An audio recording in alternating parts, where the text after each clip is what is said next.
welcome back to the GROUPEX Podcast. It's so good to have you here for the second time. As we discussed in the last episode, we're going to be running through the 7 keys. So I just want to briefly, for those that may have missed the last episode, you should be going back to watch it or listen to it anyway. So pause, go back and do that. Once you've done that, come back here.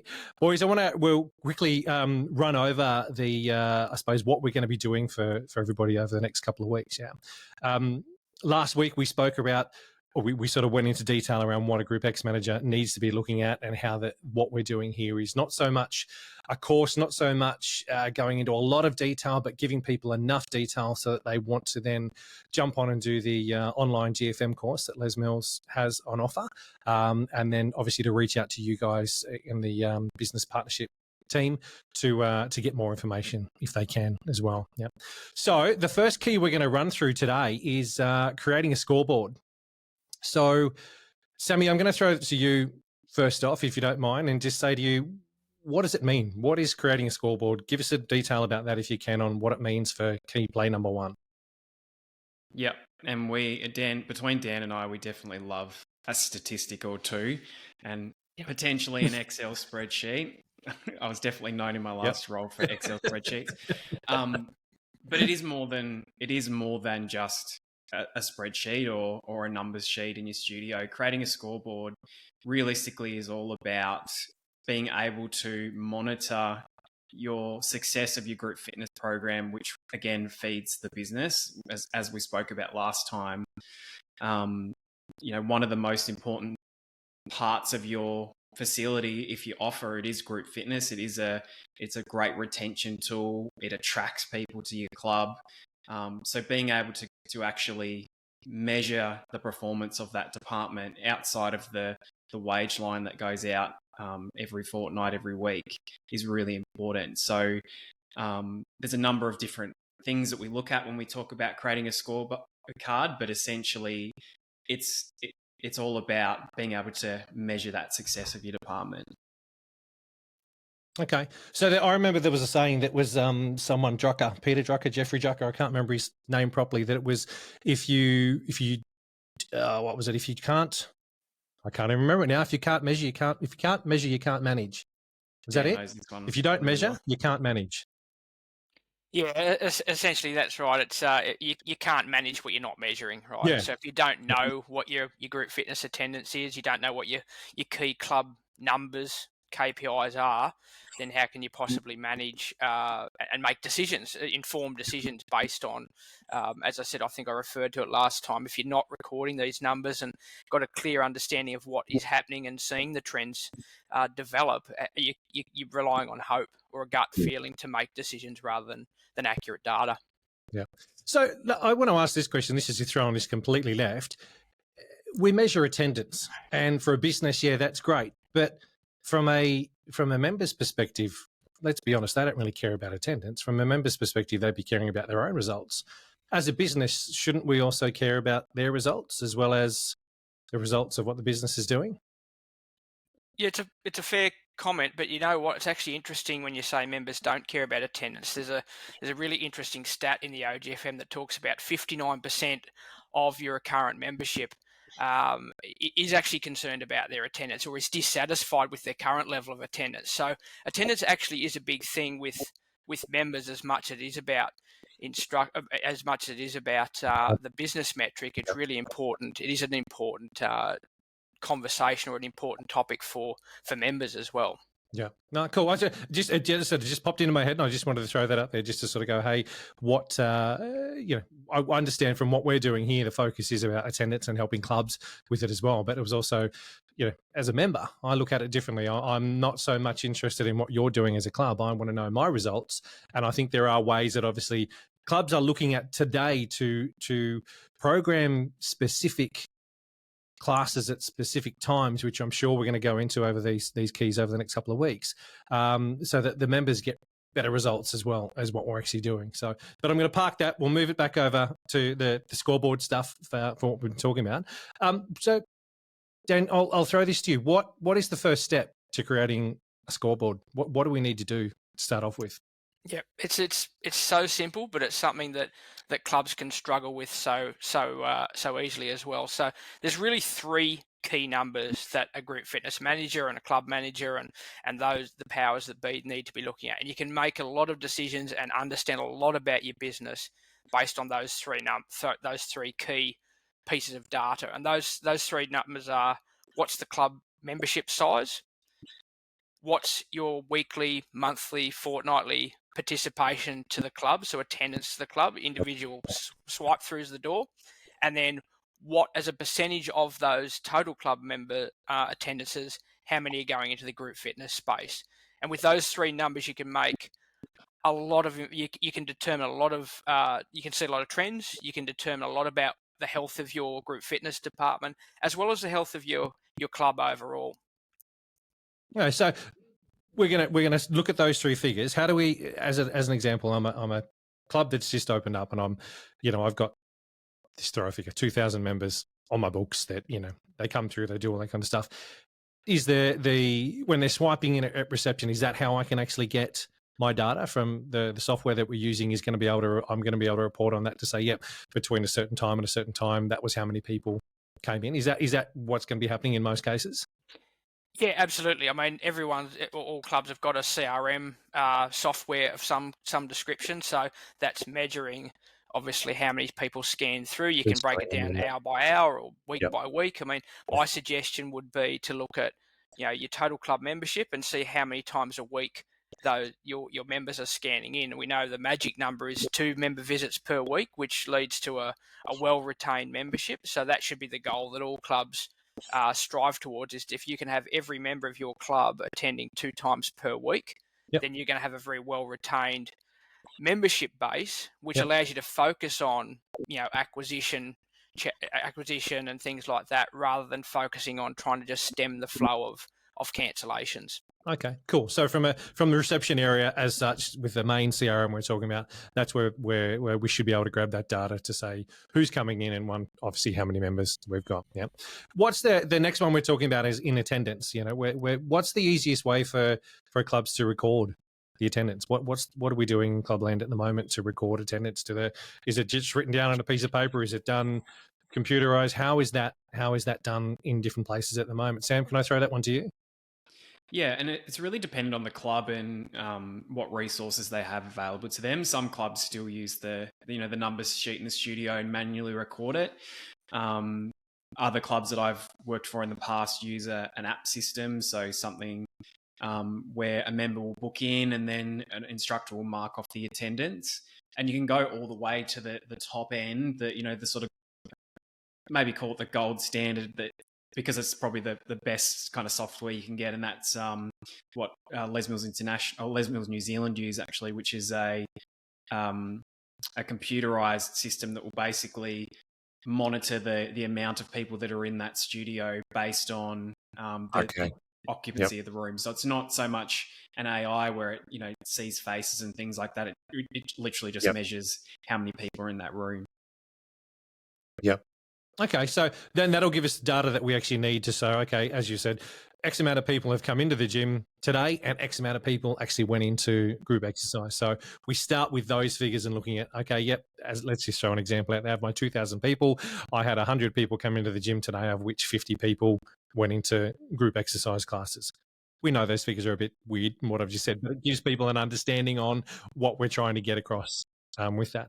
So looking at that then, and we're looking know how to create data and grab data to use.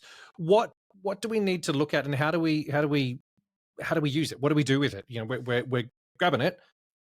What do I do next? Is it how do I set targets? How do I look at doing goals? Do I need to set goals? How do I know what to do with that data? Great to have the data. And one thing I remember from way back when was venues were actually collating it, putting it on a spreadsheet or putting it, on that piece of paper that they had. And then that piece of paper would get put into a lever arch folder and never looked at again.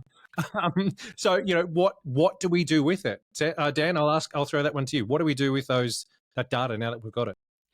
Well, that's the next part of the equation, isn't it? Once you're actually collecting accurate data, then you've got to do something with that data. You've got to understand it to begin with. So I say the next step in, once you've acquired that data, and I don't think cherry picking data for 1 week or 1 month is great. I think you need to look at data over the course of 3 and 6 months to actually see legitimate trends and rises and ebbs and flows in your membership numbers and your information. But once you've got a reasonable data set that you can work with, you need to really drill down into that data and understand what that's actually telling you. So the example you've said, if you've got a 2,000 member gym, if the goal or the gold standard, as we would suggest, is 2 member visits per week, you would ideally like to be seeing 4,000 visitations to your club for that week, right?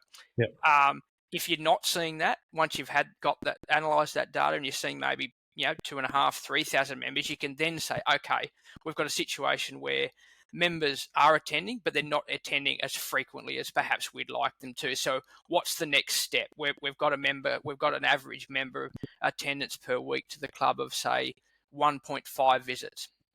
Where do we want to go from here? So once you understand the data, then you can start to set realistic goals. I mean, obviously you want that big, hairy, audacious goal. You want your members coming 3 times a week, and that's a great goal to have, for 12, 18 months time potentially, but set realistic bite-sized goals. There's a really good saying, a former employer of mine used to say that, how do you eat an elephant? You do it 1 bite at a time, right? You're not going to chew the whole elephant in one big sitting.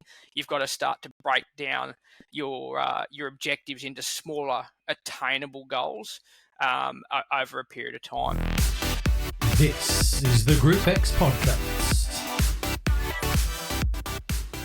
So what sort of goals should we be setting? I mean, okay, let's say that for the last 3 months, because we've never recorded our data or anything like that before, we've gotten our data from the CRM system. We've told instructors to write stuff down, and they've written it all down. We've got it. What do we do now? How do we set goals? What sort of goals should we be looking to set? Sam? Well, I think the thing with goal setting is, if you decide, let's say, let's use some numbers that we've been using so far. So we said 2,000 members. Let's say you've got 3,000 visiting 3,000 visits per week, which equates to 1.6 or 7.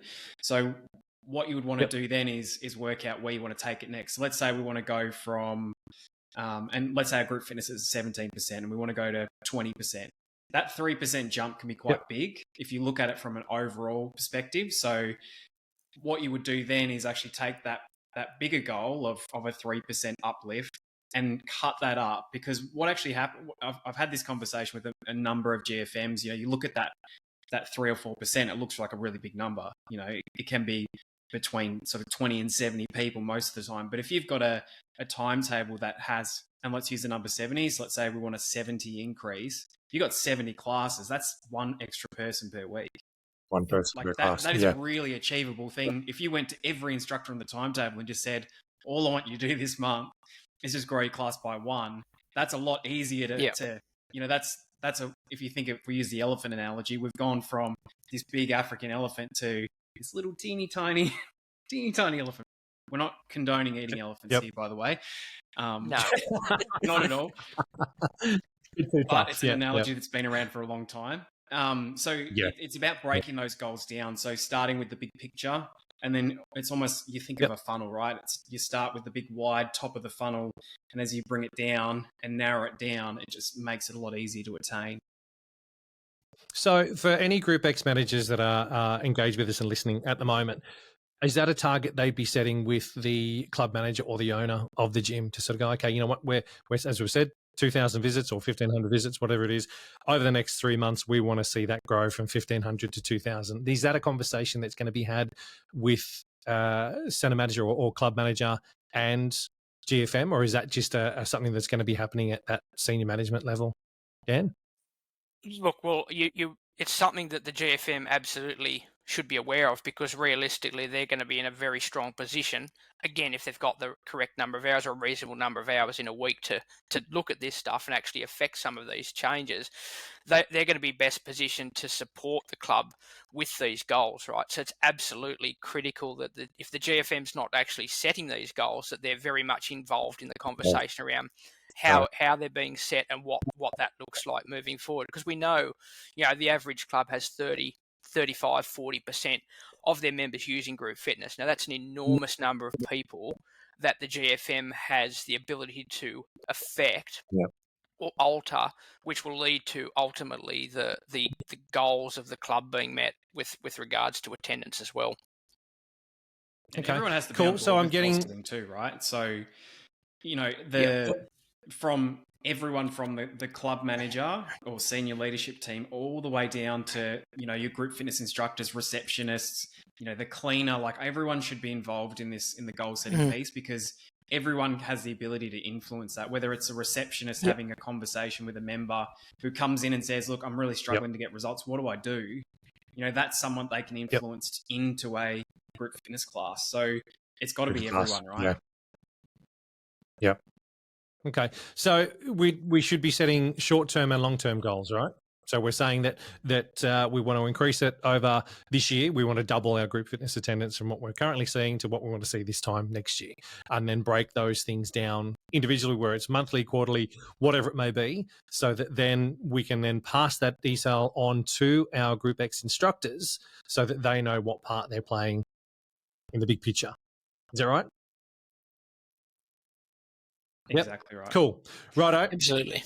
Yep. Oh, Sammy, you put your thumb up. If I do that, you know what's going to happen over here. I did a thumb up. Goodness, I did a thumb up just for Tony. Yeah. So let's be realistic then. What would be some of the things that would stop clubs from achieving these goals? Yeah, and I'll throw that one to you. Look, there's lots of things that can stop a club from achieving the goals. I mean, Sam touched on one right there. If your whole team isn't behind the goal, you might as well not have the goal set, right? Because if you need that support from everyone, from, as Sam said, from the cleaners, from the front of house staff, PTs, senior management, everyone needs to be involved in those goals and be on board with, yes, this is the goal we've set, and this is why we've set it, and this is how we're going to go about achieving it. So there's lots of factors that can influence it. A big factor, and I know we touched on it in the last episode, a big factor is a GFM not having enough hours in their roster to actually sink their teeth into some of these longer term goals and how they could affect some of these changes. There's obviously there's budgetary constraints that can affect these goals, but again, you would hope that if you've set a goal, you understand there is obviously a budgetary component that you need to factor in, because ultimately to grow, you're never going to grow a business by cutting things, right? So, and that applies even more so in the group fitness space. You're never going to be able to grow your group fitness department, or you're never going to be able to grow your club attendance by reducing services in the club. So that immediately means that there's a budgetary impact by setting bigger goals.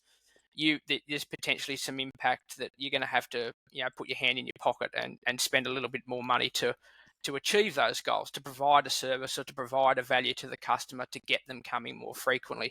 So there's lots of reasons that you can be the goals can be challenging or thrown in the too hard basket. But I think the importance of setting those goals and realizing why they're being set, and then setting a framework around how you're going to achieve those goals is, if you do that in a methodical way, as a team, where you set the goal and then the what underpins that goal, how do you achieve that lift in membership or lift in revenue or lift in group fitness attendance, whatever the goal might be. What's the framework we're putting underneath it that achieves that? Okay, cool. Let me ask this question then, and I'm probably jumping ahead because I'm sure we're going to be talking about it in future chats we do as well. How do we set those targets for classes? Like if I'm a brand new gym that's opened up and we've said there's 2,000 people, 1,500 or whatever it is coming through.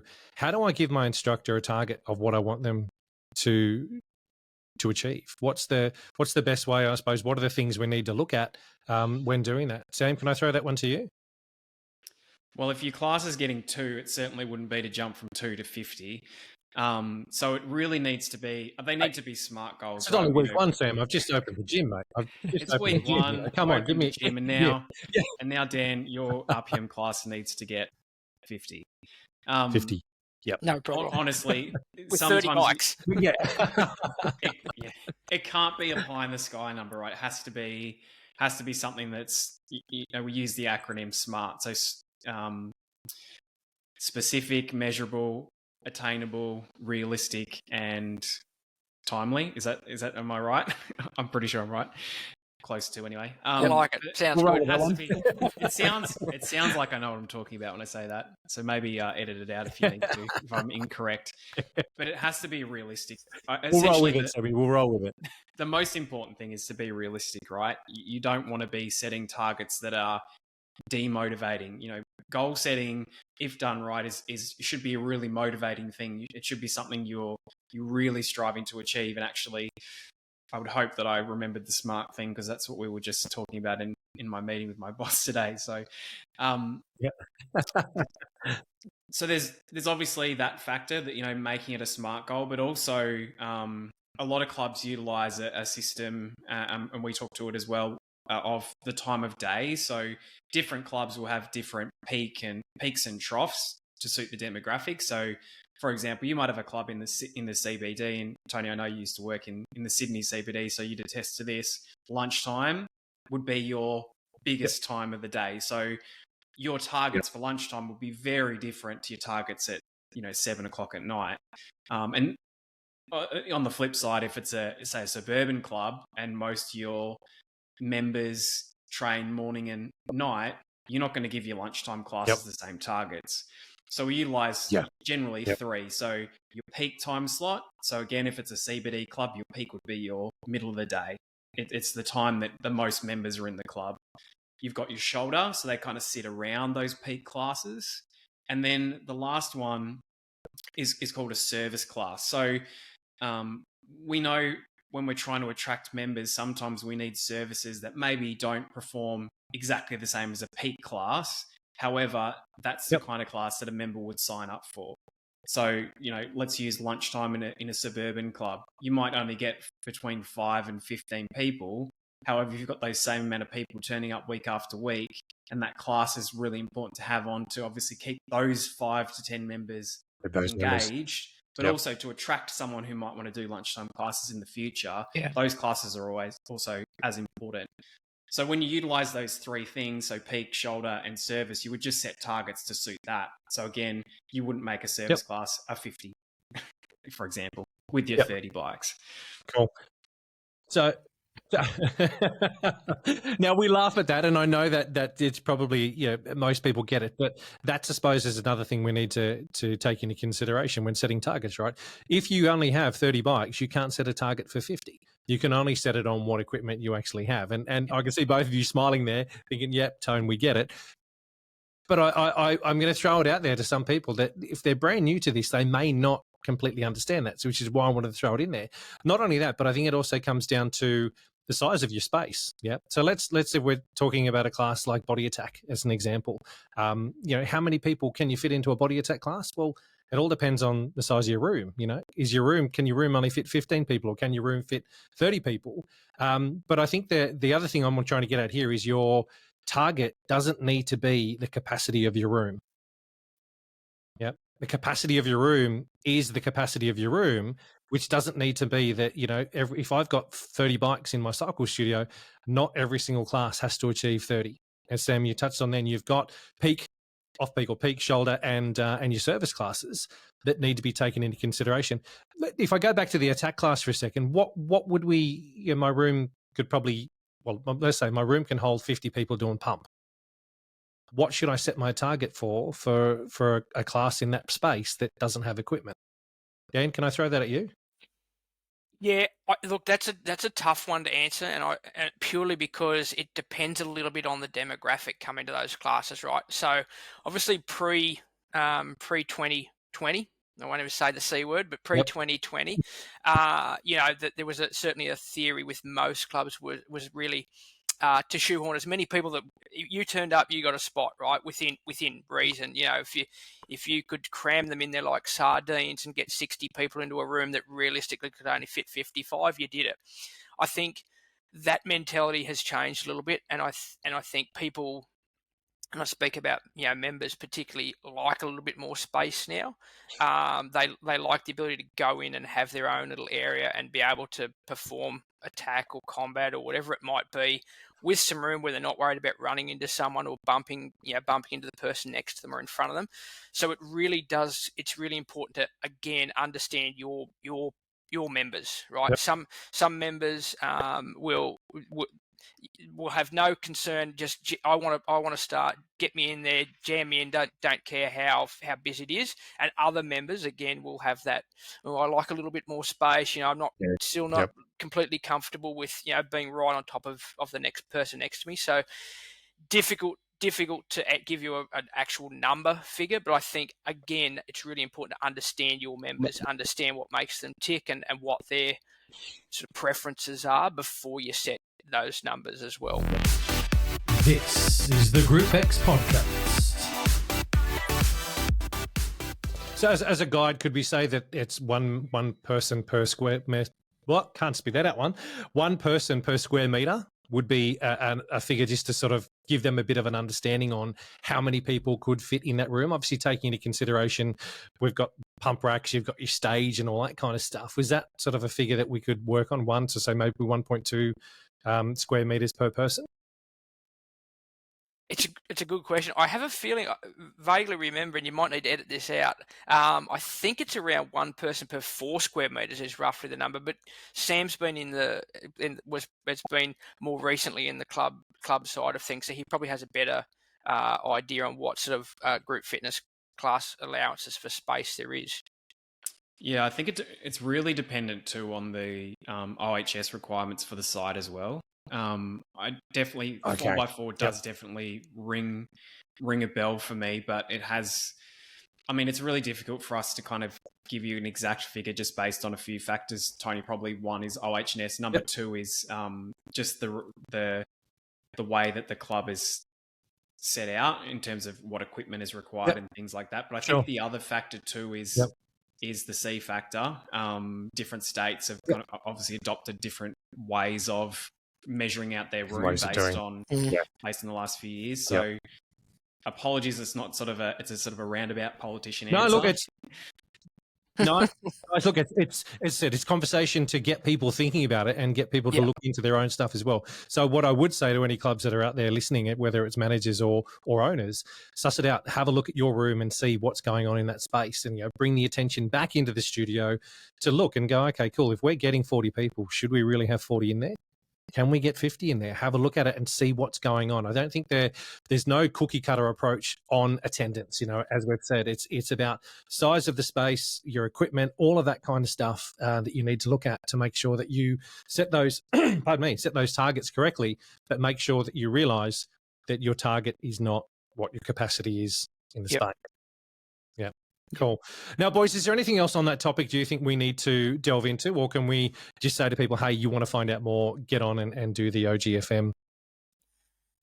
Yeah, look, I think we've touched on, I think, as I said at the start, if you can take away those 3 key numbers and actually drill down into those 3 numbers, you're in a really strong position to make some realistic, smart goals setting, moving forward with your team. So, take your club membership, your club attendance, and your GX attendance. Take those 3 numbers, really drill down into that, and then obviously reach out to us because we can sit down and really drill quite deeply. And Sam alluded to it before. We both love a spreadsheet. I really love the numbers side of things. Like, I really think you can learn a lot about business generally when you drill down into those numbers to understand where things are at with the club, and then utilize the business partnership team to support you in setting some goals. If you're not sure where to go once you've got those 3 numbers, you've identified some shortfalls or some things that you're doing really, really well.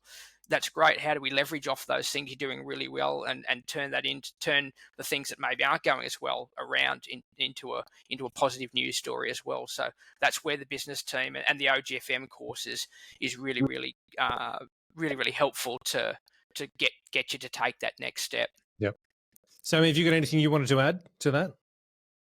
I think exactly what Dan said regarding just knowing those 3 key metrics and just actually identifying where your club's at right now. and Yep. you know, getting some, you know, setting some stuff into place so you can keep moving your business forward. Because essentially, the more people we can get attending some sort of exercise regime, as we know, it's quite a conversation at the moment, you know, in regards to the amount of people that aren't active. A lot of adults in Australia don't get enough exercise. So, you know, I think thinking of this big picture too, I mean, attendance on a piece of paper is one thing, but just remember, the more people we can get moving, the more likely we are to see more people getting active and staying active and preventing a lot of preventable issues that they'll find in the future. Yeah. Yeah, brilliant, boys. Thank you. I've appreciated that. Let's pass on the first one. Let's head on into the second key play, which is recruit winning players. Now, this one is actually a bit of a I'm going to say one of my favourites, because coming from where I was in the industry before stopping teaching, my network of instructors was massive in Sydney. You know, there was probably a couple of hundred people that I knew that were instructors, and they were your mates. They were that key group of people. They were always around. But I think for clubs that are either opening up or clubs that are having a bit of a struggle with GROUPEX attendance from people, but also finding instructors, this one is one of the more interesting key plays for me anyway. Sam, I'll start with you on this one. What does recruit winning players mean? What does it entail? And give us a bit of an overview on what it's all about. Yep. So you've got your members, you've signed them up. That's great. But what's going to keep them coming back week after week? And it's not necessarily the treadmill on the gym floor. It's not the dumbbells. It's people being accountable to people. And that's where recruiting your A team is really important. You want to make sure that the instructors that you're providing your members are going to be motivational, they're going to be educational, and they're going to inspire them to keep coming back week after week. And this is obviously once you're measuring your numbers, this is obviously why it's in that second position, because it is so critical to getting your business in a good position. I really like Philip Mills has a saying that we're in the exertainment business. You know, where exercise and entertainment comes together, and that's where it becomes this really cool experience. So yeah, you can never underestimate the power that a fantastic instructor will have on your club. Okay, so what should we be looking for in instructors then? I mean, obviously we want someone that's going to be a draw card that's going to be getting people in, but what do we need to look for? I mean, Dan, I'll throw this one to you then. But personality-wise or traits, what are we looking for in an instructor that we need to put on our team? Yeah, look, I don't think personality. Obviously, you want someone who is, up and about, that has, that bit of a spark. I guess it's probably someone that's drawn to be a bit of a people person. But that's a bit of a generalisation, right? We talk about instructors being typically very extroverted, and a lot of them are. But I'm a perfect example, and as is Sam actually, of being fairly introverted personality types, like people that probably aren't generally all up and about and the life of the party, so to speak, but can still deliver really great group fitness classes. So I don't think there's any one specific characteristic. There's probably 4 or 5 really important key things to be looking for in a group fitness instructor, someone to bring onto your team.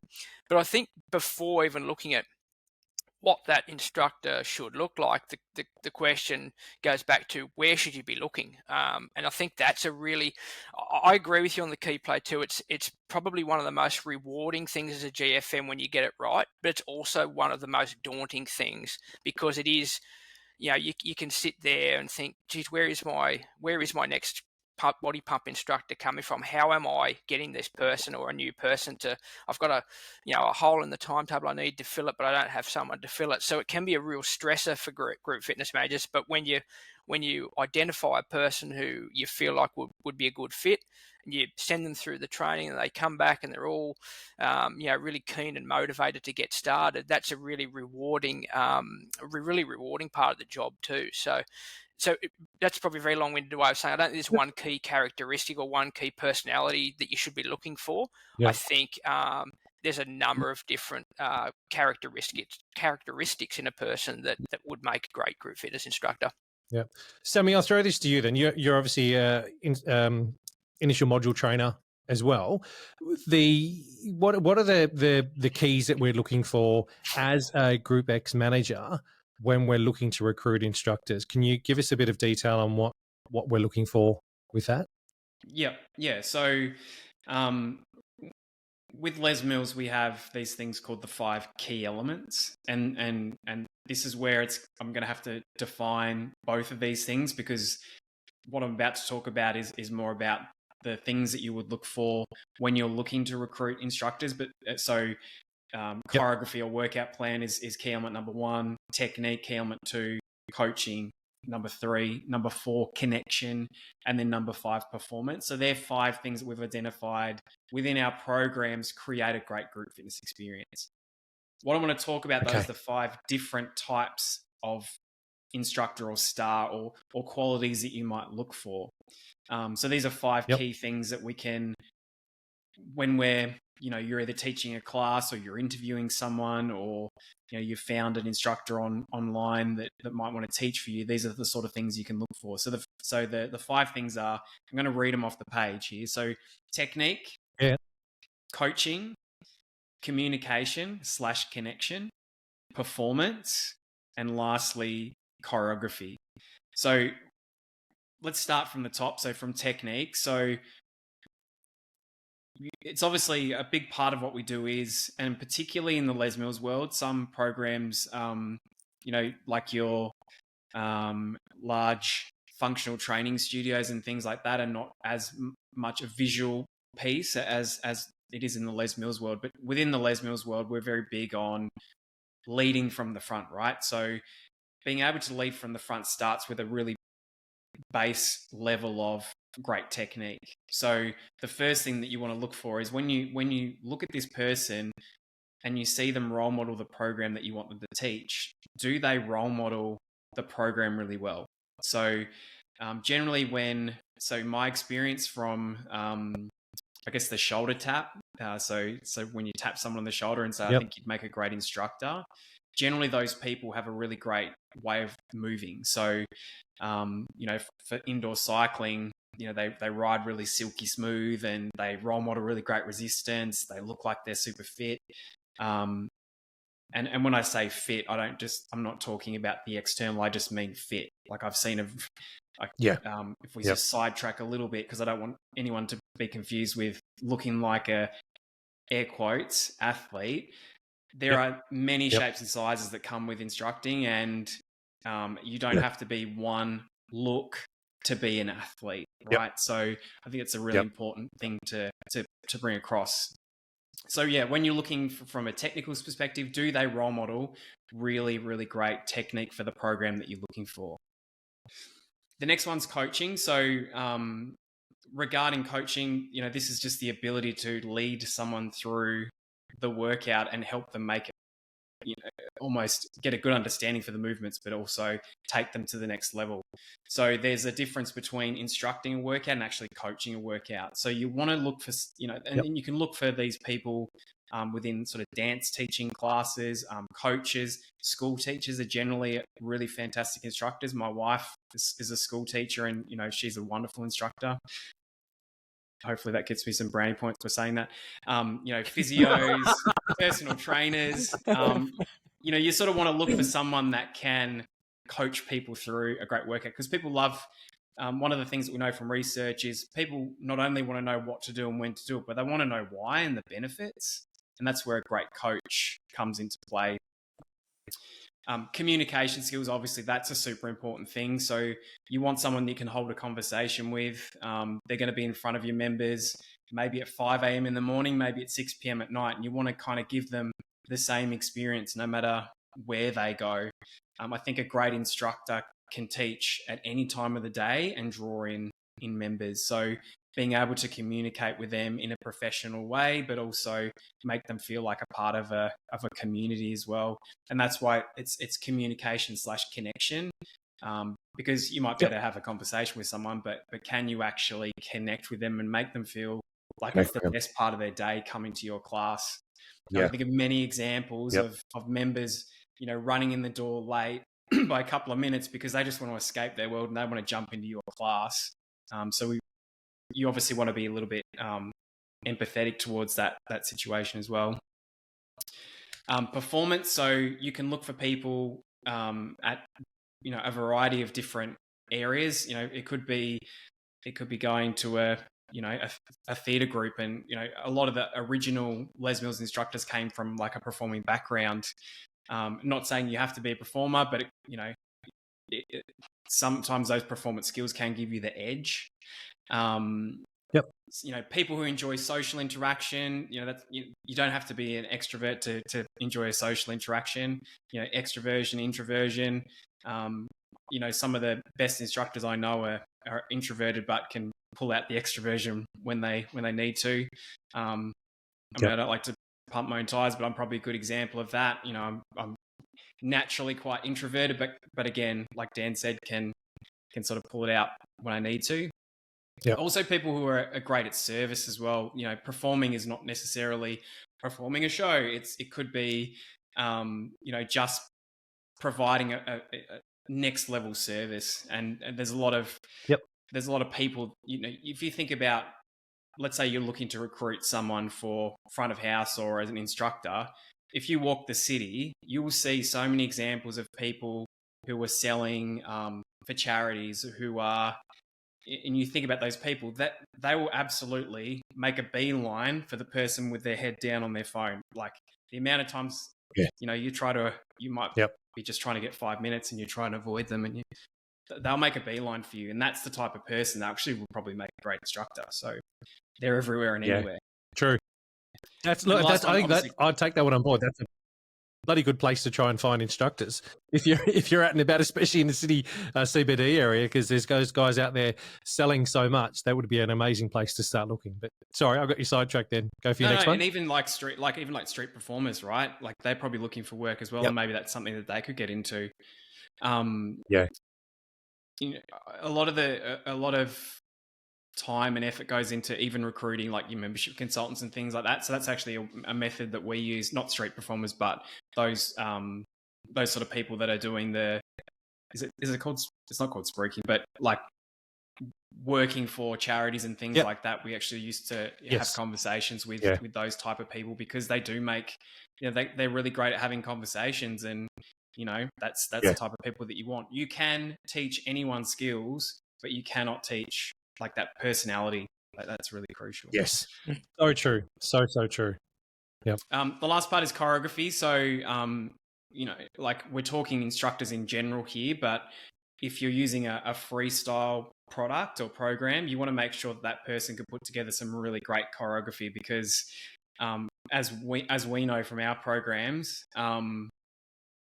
people want to be able to feel like they're successful in any workout. So if you've got someone who puts together a program that's only accessible to a certain demographic of people, that's not going to be a great experience for your members. So, if you are going down a freestyle route, making sure that they can, create really great choreography. Side note, if you're going down sort of a pre-choreographed route, you also want to make sure that they can deliver great choreography, because we will give you the choreography notes, the PDF, or back in the day, the booklet out of the DVD or a VHS if you go back that sort of far. Yes, we do. We can give you it's faster, harder scooter, I heard. But we can give you the choreography, but if you can't learn it, that's going to make it very difficult for you to deliver a really great group fitness experience. That's going to get in the way. So yeah. Matching the best gyms and studios with the best group exercise instructors. If you want to get your classes covered or want to teach more and earn more, simply let the Cover Me app do the work.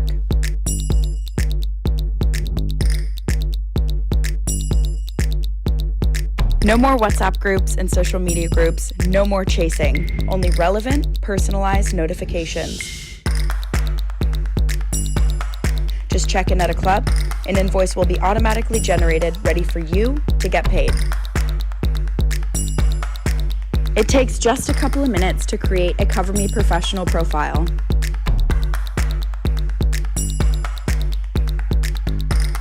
So, raise your profile and raise your game. Cover Me. Let's make it happen. So, where should clubs be looking for instructors? Where do you find your instructors? I mean, we've touched on a couple there with the outreach guys that are out there in the middle of the street, selling whatever it is that they're selling and trying to make you to buy whatever it is that they're flogging. Street performers, but where else should we be looking? Dan, I'll throw this one to you. Where else should clubs be looking, or where should group fitness managers be looking to find instructors? Yeah, so Sam's touched on obviously a lot of external places that you could look: performing arts studios, sports teams, physical education, school teachers, things like that, which are awesome ideas, because obviously that helps to grow your pool of people involved in a club as well. But the most obvious place is internally. Like, that's where you've already got a captive audience of people, right? So you've got people coming, hopefully your body pump classes on your peak times are packed out, and you've got probably 40 or 50 people you're looking at to assess their technique, their connection, their ability, how you think they would go becoming instructors. So, that's the low hanging fruit in terms of where you'd find instructors from existing members that are been coming for a while, or even if they haven't been coming for a while. Like, that shouldn't be a caveat on getting a tap on the shoulder, but obviously having those conversations with guys from your classes is a great way to recruit new instructors, and then looking further afield within the business as well. So I know I had a lot of success with learn to swim instructors. We know learn to swim instructing is a bit of a thankless job often, and it's quite a transient workforce. They're often uni students that might stick around for a couple of years or shorter. The concept of teaching a kid to swim is great, and it's a very noble thing, but the actual action of doing it day in, day out in the pool is perhaps not as appealing over a period of time. So how can you look at people that are already in your business, already understand your business and your unique selling points, and understand and follow or involved in the culture of that business already, that can branch out into other avenues of service within the business? So learn to swim instructors are a great one. Personal trainers, another place where any personal trainer that wants more clients for personal training, for one-on-one, why would you not be involved in group fitness, right? Because there you've got a massive audience that you can talk to, and typically personal trainers have already got that understanding inside the club. They've got a membership, they've got a connection with members already. So what an awesome place for for personal trainers to drive their own business, as well as being in contact with more people in the club. And then you've got, and not to discount your front of house staff, your reception staff that maybe are working 15 hours a week, and you might be concerned, are they going to stick around for 15 hours a week in the long term? We know not just the fitness industry, lots of industries have challenges with retaining their staff, just like they have with retaining members, right? So how can we retain that staff member, that valued staff member, for a long period of time? Well, again, it comes down to getting them further engaged in the business. It's very similar when you look at it. Members are retained when they're regularly attending the club. Instructors or staff are retained by the business when they're involved in the business, potentially across multiple facets. So there's a few really, really good places to look internally as well. Rather than and then obviously you've got your old your CCADs and things like that. I think, and I talk to my club partners a lot about, we've got to stop looking at the existing pool of instructors that we've got to take on more. What we need to do is grow the pool of instructors, right? That's to me and I'm really passionate about that, growing the pool of instructors that we have, and that might be growing the existing team to take on more programs. That's sort of leveraging your existing team to do more for you. That's important. But then how are we actually growing? So instead of having 10 instructors that can teach these 70 classes a week, having 12, 14, 15, 18, whatever it might be, instructors that then gives the club more scope to put more programming, different programming, more classes, and so on as well. I remember the legend Emma Barry turning around to me once and saying, "Tony, you need to look for tomorrow's instructors today."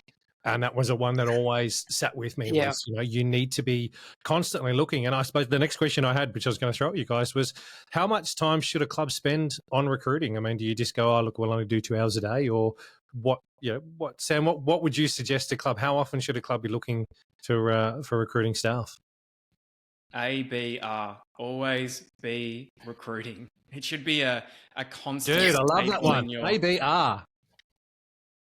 If you think of the ABC, always be closing.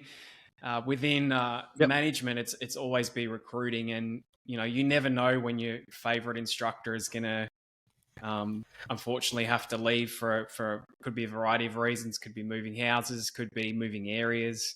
You just never know, right? Yep. So it's so important to always be looking for that next person, and making it I think again, like you're creating a scoreboard. We talked about goal setting. Having a goal every month to do a few key tasks. So generally with club partners, we've got a list of, I guess, best practice that we know that works really well. So we recommend every month having a couple of those things in play. What I would certainly suggest to clubs is utilizing things like recruitment events. So, you might have 2,000 members, and those 2,000 members will know at least one other person in their life that is external to the club. So, what we know from group fitness members is they'll refer generally 3 people to the club. But imagine if you get them to refer just one person who might be a great instructor to the club. That'd be pretty cool as well. Okay. So you want to utilize your network. The fitness industry is a real network-led industry. So, having those recruitment events run at least sort of once a quarter or even twice a year would be something that I would highly recommend.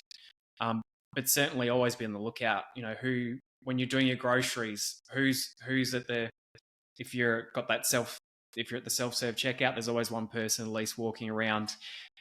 When you're walking down the street, you might see that person doing like I said before, doing the charity work or selling energy or something. Maybe they're looking to get into something. When you're in the club teaching a class, is there someone? When you're having a conversation with a member or a staff member? So there are so many easy things that you can constantly be doing. It's just realistically making sure that you are proactively always recruiting, because a CCAD, when you lose your favorite instructor, is realistically not going to find you someone that's going to be ready next week. Yeah. And sometimes too, just from a starting from scratch position, like let's say you do have someone that wants to get started on training, there is that sort of running period where you want to be setting them up for success and not just throwing them in on the peak time slot. You want to have that time to be able to mentor them, to teach them the skills they need.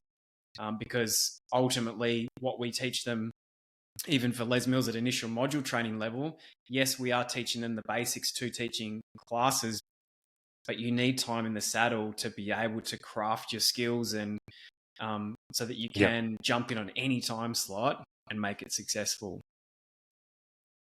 If I can just jump in, Tony, too, just to add one more piece to that, you cannot recruit as a GFM or a club manager or whatever your role is. You cannot recruit from behind a desk. You have to be in front of people, right? You have to be having conversations with your staff. You have to be having conversations with your members. You have to be always looking and visible and really having engaging conversations with people. You can't realistically sit behind a desk and recruit.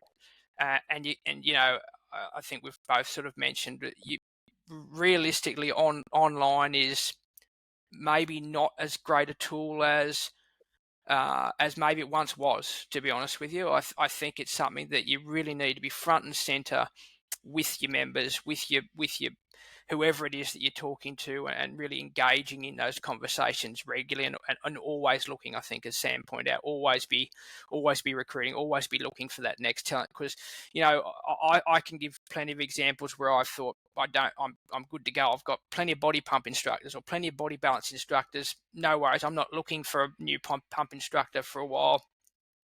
And have one person fall pregnant, maybe one person gets injured and one person takes on a different role and they can't do those classes that they once had. They've gone to a different job, whatever it might be. Then all of a sudden, you've gone from having this glut of instructors where you nearly can't provide them enough classes to keep them on the books, to having not enough instructors to service the existing classes you've got on the timetable. So I think you need to always be looking and imagine. I sort of changed my mindset to be, we're always short instructors. Even when we weren't, always think I need another instructor for that class, because you just don't know, as Sam said, when that circumstance is going to change. And then the last thing you want to be having to do is cancelling classes on members, or cancelling programs that are popular because you don't have instructors. I mean, that, to be totally honest, and not to be too negative about it, but if you're cancelling programs or if you're cancelling classes because you don't have enough instructors, that's a big fail from the people that should be recruiting, right? It really is. You should always have sufficient instructors ready to go. There's obviously always anomalies, one-off situations, which is just super last minute, you can't do anything about it or whatever. But if you consistent problem with a program or consistent problem with a time slot, you really need to be front and center looking at where is my next group of instructors coming from. Matching the best gyms and studios with the best group exercise instructors. If you want to get your classes covered or want to teach more and earn more, simply let the Cover Me app do the work.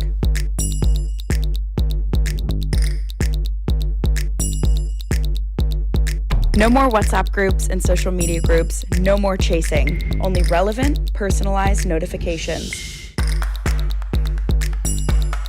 Just check in at a club, an invoice will be automatically generated, ready for you to get paid. It takes just a couple of minutes to create a Cover Me professional profile.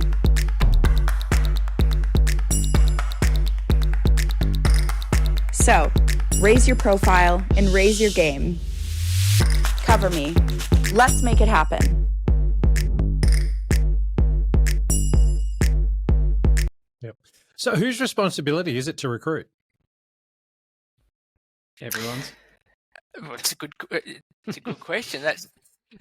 I mean, I would suggest it's the GFM's role to recruit. It's their team, right? Like the GFM, the group fitness manager is the person who oversees the group fitness department, and again, with the appropriate number of hours, should be managing all elements of that department. So, really, the recruitment should sit with those guys. Now, I can already hear GFM screaming at me, well, I don't have enough hours in the day to do that. I don't have enough hours in the week to focus, attention on recruiting as well.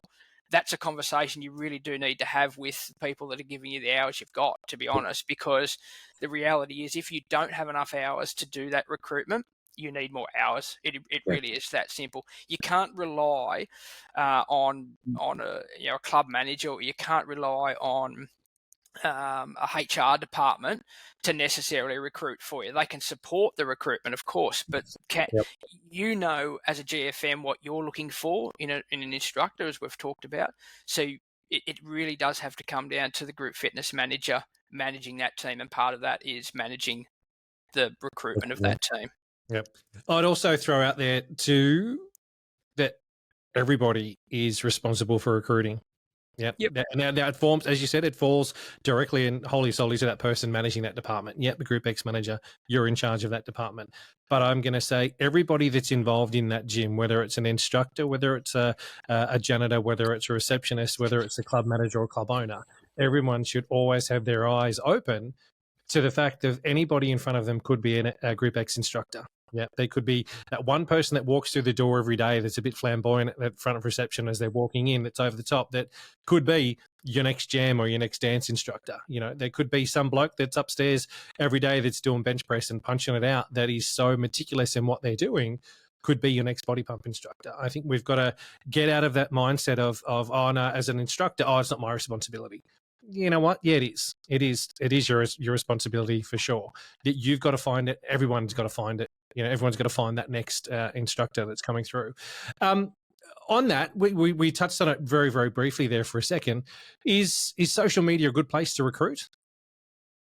Sam, I'll ask you that one.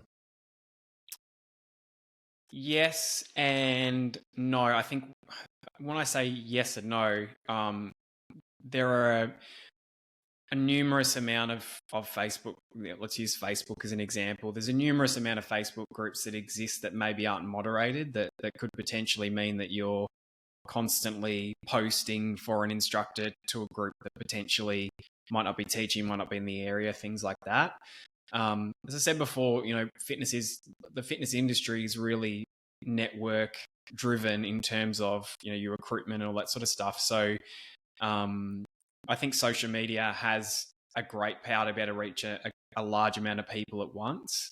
And as I said before, every member knows someone, or could potentially know someone that could be a great instructor, and the same with every staff member. So utilizing things like social media, for example, to create a post about what's so great about your club and share this with a friend if you think that'd be a good fit for your team, that's a really powerful thing that you could use it for.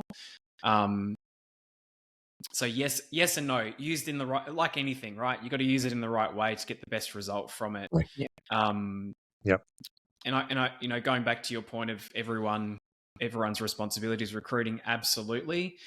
The most important thing though, as a group fitness leader, or a group fitness, let's call it a group fitness leader or group exercise leader, is to ensure that your team knows, number one, that you're always recruiting, but also number two, what sort of things to look for. Because not every, you as Dan alluded to, every group fitness leader knows exactly what they're looking for in terms of the timetable. But if no one else knows what they're looking for, it's going to make it really hard. I mean, if you're in the club, between 10 and 20 hours a week, there is a huge gap in the week that you're missing out on. We're only talking two to three business days realistically, if you put it into 8-hour blocks, that you're in the club, and the club's open 7 days a week. You've probably got staff there a lot of the time. So it's really important to be clear with, what sort of things you're looking for. If there's a particular instructor you're looking for, say, for example, you're looking for a body pump instructor, you're looking for a Zumba instructor, it's really important that your team know who you're looking for, what you're looking for, so they can then report back to you. And actually, I'll give you an example of where I saw this done really well. And it's not specifically fitness related, but I went into a retail store, and a girl walked up to the counter with a resume to hand in a resume. It happens quite a bit with students, right? So hands it into the person behind the counter. And it wasn't just, okay, thanks for your resume, I'll pass it on to my manager. The person behind the counter actually asked a series of questions. So it was, what's your availability like? It was just a series of questions that were pertinent to the position. So what that meant was, when that person took the resume to their manager, they could actually give them a little bit of info about them to make it a bit easier, right? So if you're looking for someone to teach 6 a.m. pump, for example, and this person's only available at 7 p.m., you might bring them on, but if they're only available when you don't need them, that's probably an easy sort of person to say, hey, thanks for your interest, we'll keep you on for later. Yep. Pre-qualifying, I think, as you're getting to there, is key to make sure that you're not wasting their time, they're not wasting yours. But if you're out there, if you've got your team out there always looking, make sure they're asking those questions and finding out as much as they possibly can. Yeah, cool. The next question I had is how many instructors do we need to have per program? What should we be looking at? I mean, is obviously 2 people enough? One to do it and one to cover it. Dan? Cool. You're asking all the tough questions today, Tony. Again, and I don't want it to sound like a politician, but it is dependent on the size of your timetable, the number of classes of each program you've got on. What a really good process I go through with club partners is to sit down, look at the timetable top to bottom, and look at each class and basically flag them, not on attendance, but flag them red, yellow, or green, depending on the number of instructors they have available that can teach that class. So obviously, if you've got only one person that can teach that class, that's a major red flag for that class, right? Because as soon as that person is not available, you're scrambling to find someone that can teach it, or you're having to cancel it, or you're having to change the program because you don't have someone to teach. So going through each program, each class on the timetable day by day, and working out, do I have 1, 2, 3, 10 instructors that would be available to teach that class? And then from that little process, you can identify shortcomings, if there are any, in your timetable where, okay, I've got an issue with my body balance class at 10:30 on a Tuesday because it's a really popular class, but no one can teach it if that instructor that's scheduled can't teach it. So, okay, now I need to be looking at people that can teach through that middle of the day. And again, on a reasonable size timetable, you're probably going to have a few people that can do it. Let's look at those instructors. They obviously don't teach balance because they currently are not available to teach that particular program. Yep. Is one of those guys available to go and do their training? Would they be interested in going and doing their training for that program? So I've got some cover. So I would say a couple of things. One, in terms of program, you need at least three of that program on the timetable to be successful. Clubs running one or two of a certain program throughout the week is just not enough to get enough traction in that program to keep it going and get the momentum it deserves.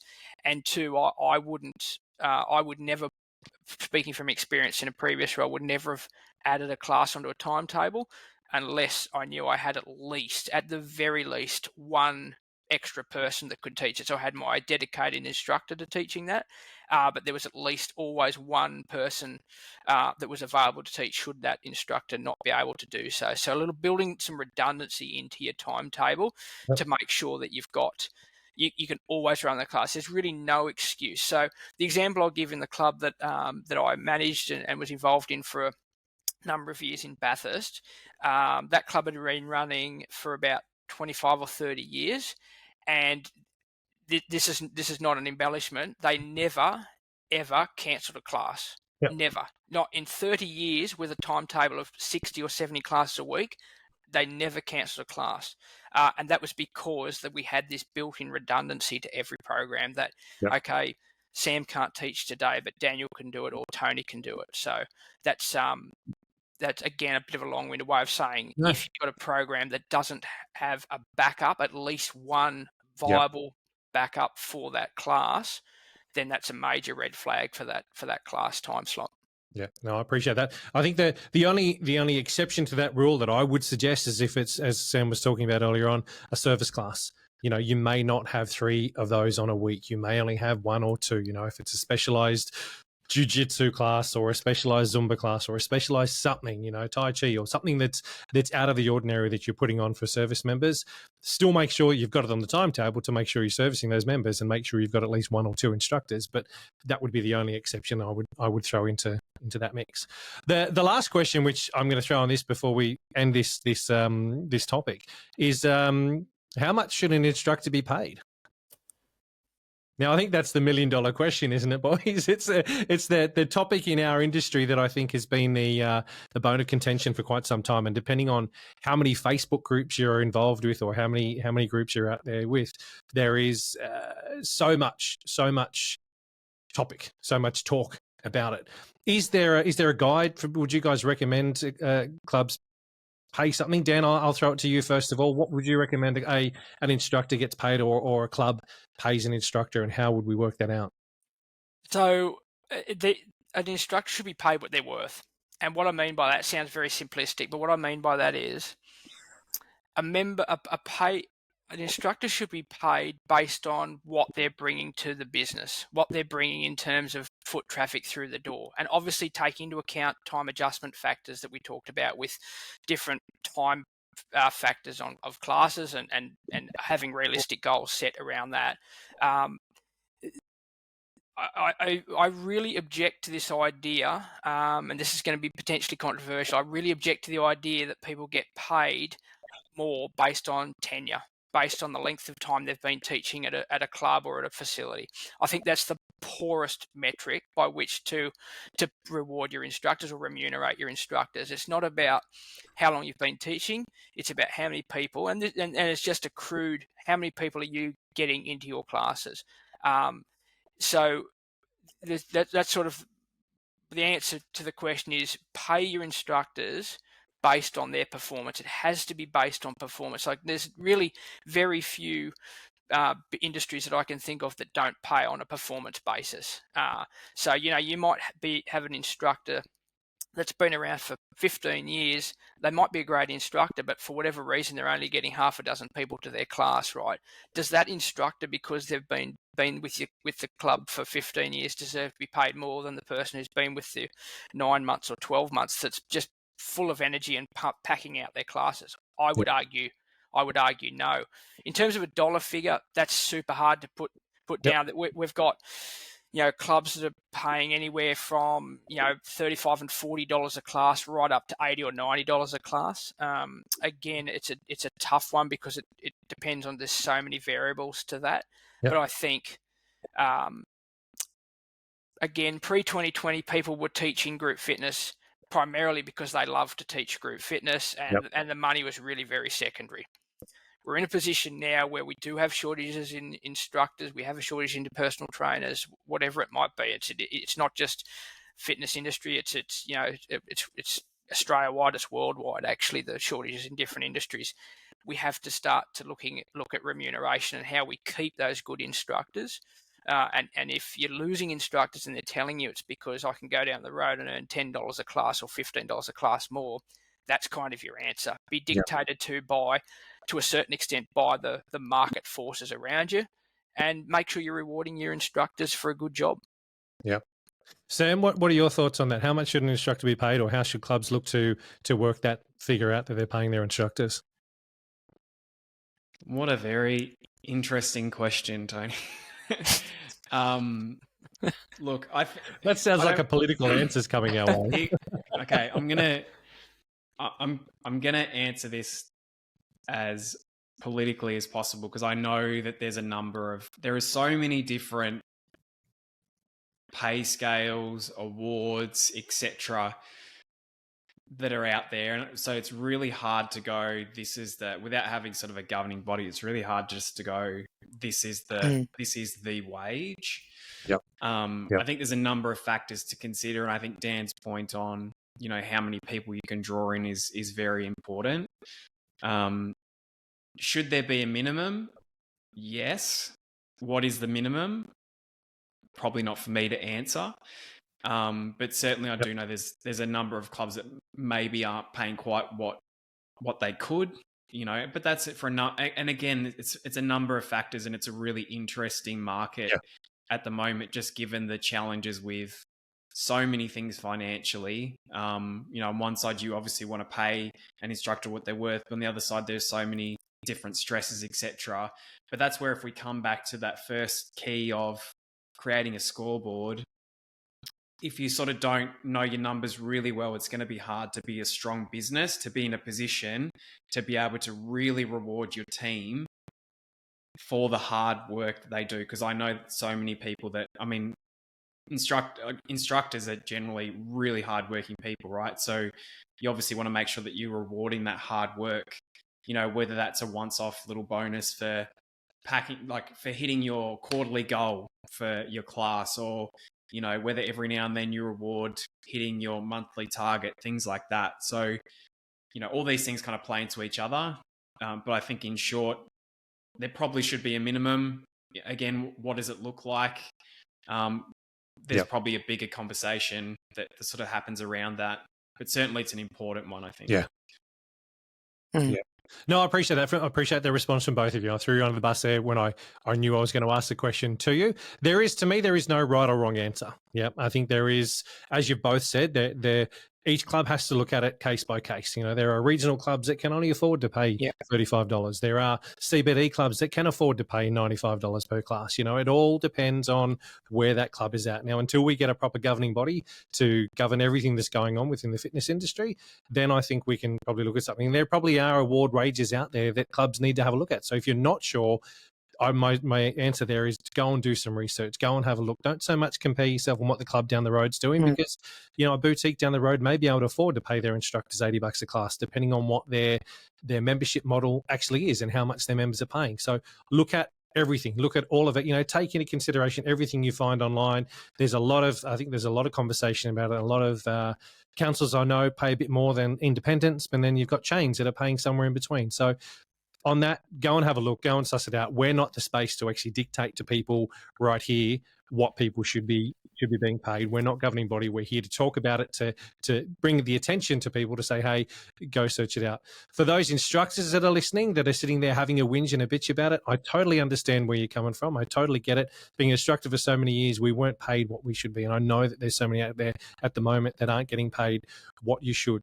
But my point with that is, don't sit there and bitch and whinge about it. Don't get on social media and cause a stir. That's not going to help us in any way, shape, or form. It's not going to help what the cause is. My suggestion to you is go and have a chat to your GROUPEX manager. Have a chat to your GROUPEX manager. Have a chat to your club manager. Take your data from your attendance, as we've just spoken about, with them and go, hey, this is what I'm doing. Yep. Can we look at increasing it? Don't demand stuff from your club, because I'll tell you what, if I was a GX manager and someone come up and demanded stuff from me, you wouldn't be teaching for me for long. I'd be looking at somebody else. But come up and have that conversation. Have the conversation with me. Ask to have the conversation with me and the club manager. Sit down and show some stuff. You know, I'm going to say to you as an instructor, cool, I appreciate the fact that that's what your attendance is. Let's work on something together. Let's work on what else we can do. If you want more money, what else can we do in order to get you more money? Yep. I think this just comes down to the big thing I say at the moment is have a conversation. Don't assume. Don't try and dictate, but have a conversation with someone and work it out. Everything can be worked out in a conversation. So GROUPEX instructors, I hope that this doesn't flood GROUPEX managers at the moment or this next week.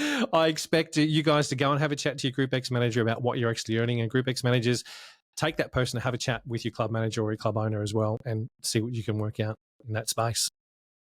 Boys, let's wrap it up there for key play number 2 for this week. Thank you so much for coming in and having a chat with me. We will reconvene again next week to run through the next keys. But again, if there's anyone that's listening that needs some support, wants some support, reach out to Sammy and Daniel here, or reach out if they are your whoever your business partnership manager is, I should say, in your state. And also, if you're not a Les Mills instructor, Les Mills club, reach out to Les Mills. These guys will be able to help you in more ways than you can possibly imagine.